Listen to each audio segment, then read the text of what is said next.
I don't know how it happened, only how it started.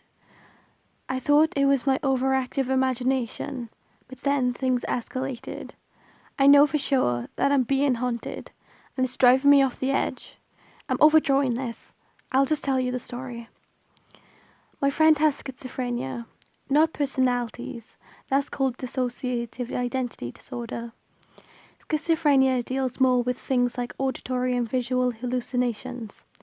Depending on the severity, it can be treated with medication, or so she has told me. The medication is actually the reason this is happening to me. Her doctor took her off it to see how she would react. 3 days after, she was over at my house watching TV with me in my room. I've grown accustomed to her disorder. How she would look around the room in the middle of a conversation, or seem like she would be ignoring you when you spoke, because she would be looking at an hallucination. During the time she was here, she gradually grew from flickering her eyes over to a corner of the room to intently staring at it. I asked her what she was seeing, and she replied with, "It's nothing." I went with that response until she started crying. I asked her again, and this time she responded with, "There, there is a girl in the corner that's crying blood. Crying blood." I told her that it was just an hallucination and she should ignore it. When I said that, she looked at me with such fear in her eyes that I was paralyzed. She said that I shouldn't say that I was making the girl angry. I shook my head and smiled reassuringly, that the little girl didn't exist and she couldn't hurt me. My friend looked away from me and back to the corner, immediately sobbing. Later that night, I lay on my bed, bored, unable to sleep due to obvious reasons. I was about to turn some music on when I heard my cat meowing from the living room. Needing something to do, I went out to see what was bothering her. I found her staring at a dark corner of the living room. Her hair was on edge, and she was hissing quietly. I was creeped out by this, and I bent down to pet her, but she didn't react to my touch. She just stayed at the corner.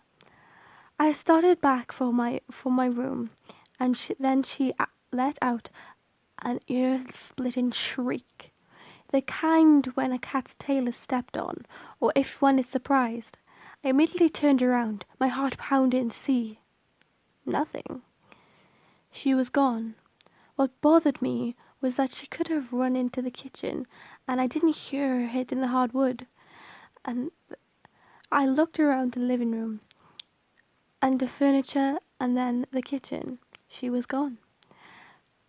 As I left the kitchen, the sound of a knife being pulled from its holster emanated from behind me. I turned, and the knives looked completely untouched. I thought I was delusional from lack of sleep and went to my room. I was interrupted. There was a tapping noise in the living room that stopped me. As I stood in the middle of the room, I looked towards the large window next to the front door. The curtains were closed, but slightly askew, which allowed me to see the pale white hand tapping on the window. I ran from my room, slamming and locking the door behind me. I cowered in the corner of my bed, which was the corner of my room. I sat with the blankets over my head, heart beating fast, my breath heavy. Then the thudding began again, quite seeming far off, but got louder and louder. My back was against the wall of my room, that wall being the outside wall of the house, and that thudding increased till I could feel it right behind me. Silence. No noise besides my heart and breath. Next to my bed is another large window covered by a thick curtain. I gathered my courage and came out of the blankets, just enough to peek through the curtain and look out. It was pitch black, and nothing was out there besides the bushes. I pulled the curtains. I pulled the curtain's edge back a bit more, and then thudding began again, so loud, drowning everything out. I looked back into my room to make sure I was alone, and returned my gaze to the window to see the pale white face of a girl. Her eyes were large black voids with blood streaming down her face. I woke up the next morning, my cat sleeping next to me. Ever since that night, I've seen her over and over.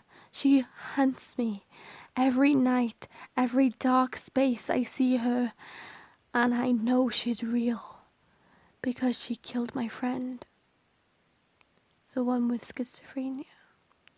She was found face down in blood. She bled from her eyes. I feel that the same will happen to me soon. I hope by reading this, she doesn't latch onto you. I hope by hearing this, she doesn't latch onto you. I hope it ends with me. It's 4 a.m. right now, and she's out there. The thudding is driving me to write this.